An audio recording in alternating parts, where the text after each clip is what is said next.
Uniformation have emailed me for months asking me to look at their GKTwo, and until now I didn't really have a need for it.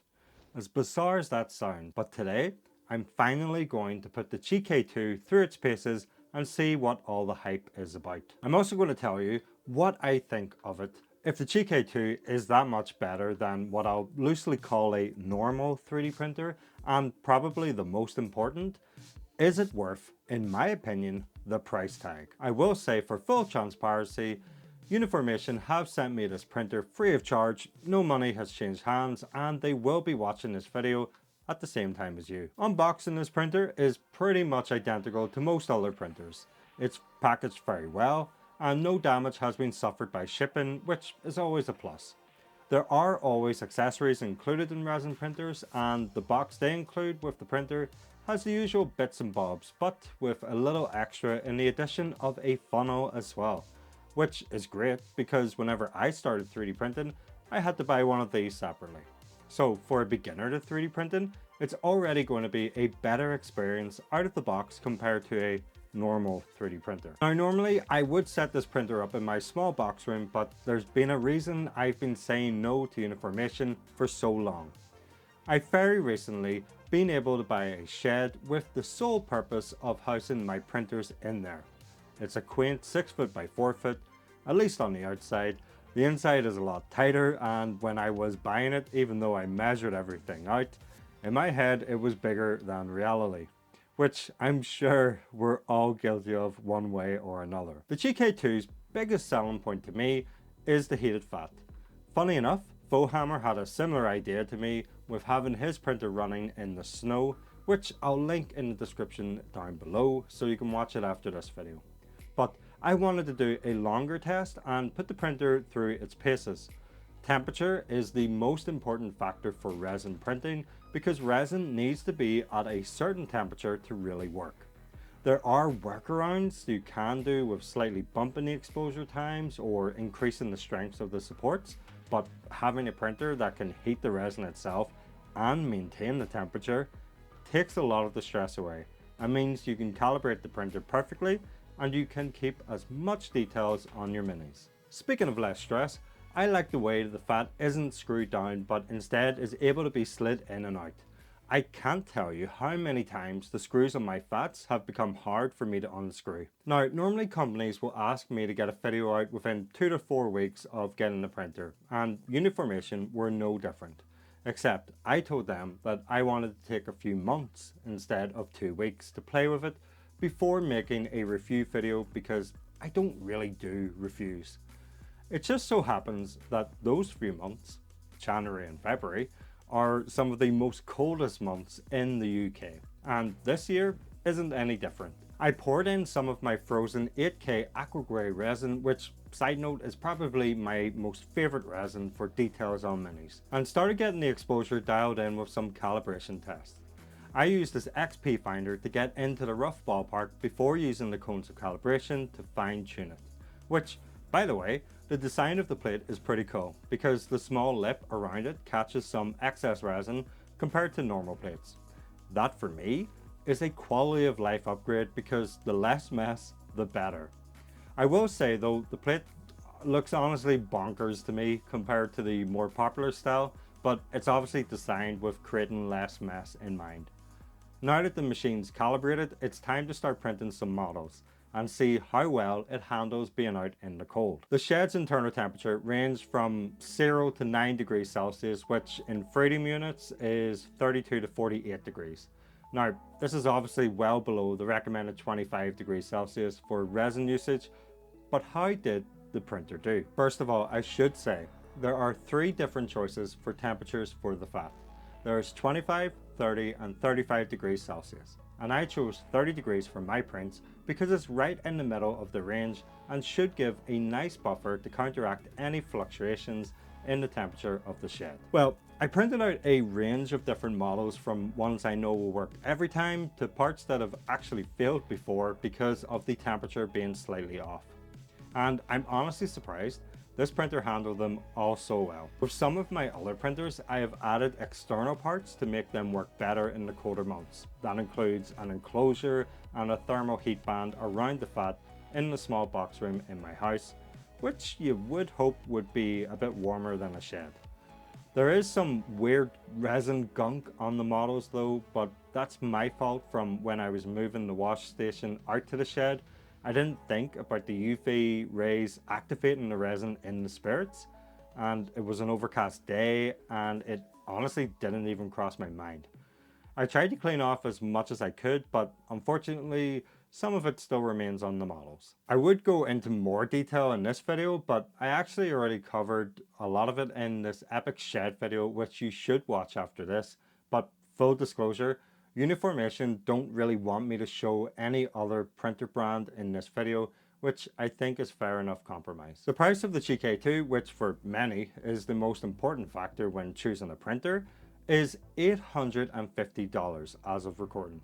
And for that, you're getting 29.6 micrometer pixels at an 8K resolution on a 10.3 inch screen. It has a built-in air purifier which can be replaced, and in fact, based on their recommendations on their website, my normal usage of printing pretty much non-stop means that they recommend to change it out every 15 days. So that's definitely something to factor in. While doing my research on this printer, it's not hard to see why there's so many 5-star reviews and why one of my top Patreons recommends them all the time.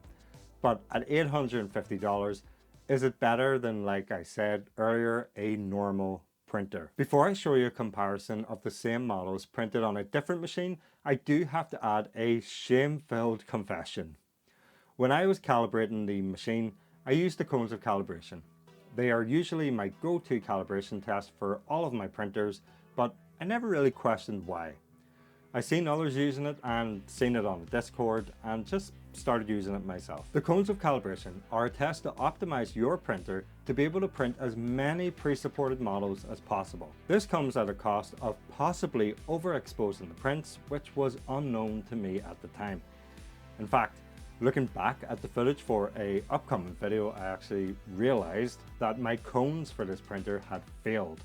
It was showing that the printer was underexposed, but while taking off supports from the models I've printed, they were really tough to remove, which I'm not used to. I originally thought it was because the spirits in my wash station were freezing from being out in the shed during the cold spell, but after speaking with a Patreon about it, we came to the conclusion that my printer was overexposing. They recommended me to try Che 3D Tech's cubes of calibration instead, and after printing many of them off, I can confirm that these models and some in the future, I know it's exposing the curtain, but I do print in for the future, were indeed overexposed. The cubes test both the exposure of the machine by being able to fit the cubes into each other, which is more for functional prints that need to be exact, and the pulling force for the supports, which once the exposure is dialed in, can be strengthened by increasing light off delay and lowering the lift speed. The settings I ended up on this machine is now 1.1 seconds exposure at 0.03mm layer height and 40mm lift speed, which is a lot slower than I originally had. One tip I will give to you is to print these cubes of calibration to dial in your printers. I will leave a link down below in the description, and having your printer going slower will increase your chances of success. At least in mine and a few others experience in the Discord. Well, here are two of the same prints from different machines. Can you tell which one is the GKTwo? Well, of course, it's the one on the left. The big difference is that one printer was using a admittedly much cheaper resin, and the GKTwo is obviously using the frozen 8K aqua grey resin, which is going to obviously give more details on camera as well. But being able to basically set and forget the printer in a shed is personally worth any extra money to me. I mean, in fact, if it does this well in a shed, you could have this in a room with the window wide open or in your attic or basement, and it should print out everything just fine. Which is exactly why I took on this video for them. Because if you've been watching my channel for a while, you'll know I print while working my full-time job and do my YouTube and hobbying all in the same room. And while I personally haven't noticed any side effects, I'm hyper aware of the printers and resin being around as my little nerdling gets older and more curious. So being able to put this printer in less than ideal places, but still having it work so consistently, should bring some peace of mind that you're getting the hobby cheaper while still being safe to those around you. But is it really worth it? Well, that depends on your uses. On the channel, I have used a much more expensive printer that had a heated vat, but it had its own quirks with how it was limited on what materials you could use with it. This, on the other hand, is just like your normal printer, but with a, in my opinion, much needed upgrade in the heated vat that every new printer coming out from now on should look at implementing. I will give kudos to Uniformation for bringing some much needed innovation to the hobby space. Now, I can't and I won't tell you what you should or shouldn't buy, but I can give you my honest feedback. This printer is going to come in handy for some projects for the channel, which I've already started printing out because it's been so easy to use and I do genuinely like it. I will leave a link to an affiliate link down below, which I will get a kickback from at no extra cost to you if you do choose to buy through it. But I also got sent it for free. And even though the company has had no input into how this video comes out, that still has to be remembered. There's always going to be some type of bias when getting things for free. Like I mentioned earlier, one of my top Patreons really likes it and recommends it to pretty much anyone who will listen, and I now can see why. I actually sat down with him and recorded a conversation on his journey into 3D printing and how he ended up recently becoming a UK-based tech for Uniformation. I'll upload it as soon as I can onto the Patreon page and for YouTube members, so if you're not already one, then consider becoming a Patreon or YouTube member and joining possibly the best Discord in the multiverse. I've sat down with a few of my Patreons that are specialized in different areas, and I will be uploading the conversations only for Patreons and channel members. Like I said earlier, I've had this printer for a while now, and I've took my time with using it before making this video to make sure I could give you an accurate view on it. I've printed quite a lot of models on it already for future videos, and I did manage to run out of resin on one somehow, but the GKTwo has the usual fat cleaning feature, so it was actually quite easy enough to clean out the fat before loading it up with more resin. Another reason I wanted to try out the GKTwo is because I'm genuinely curious if this machine is as good as what everyone else on YouTube says. Because, like I said earlier, I feel like there will always be some type of bias whenever you're getting a printer for free and giving a review. But I really wanted to see if it was as easy to print with as others have said, because when I'm making videos, failures really do set me back and make it harder to get videos out as quick as I would like. I can say that my experience with the printer has been overwhelmingly positive, especially when using it with Frozen's 8K Aqua Grey resin to get super high details on minis. And I do think it's a great machine, and you can definitely expect to see more of it on the channel. I do, however, wonder though, how fast I could 3D print 1,000 models on it.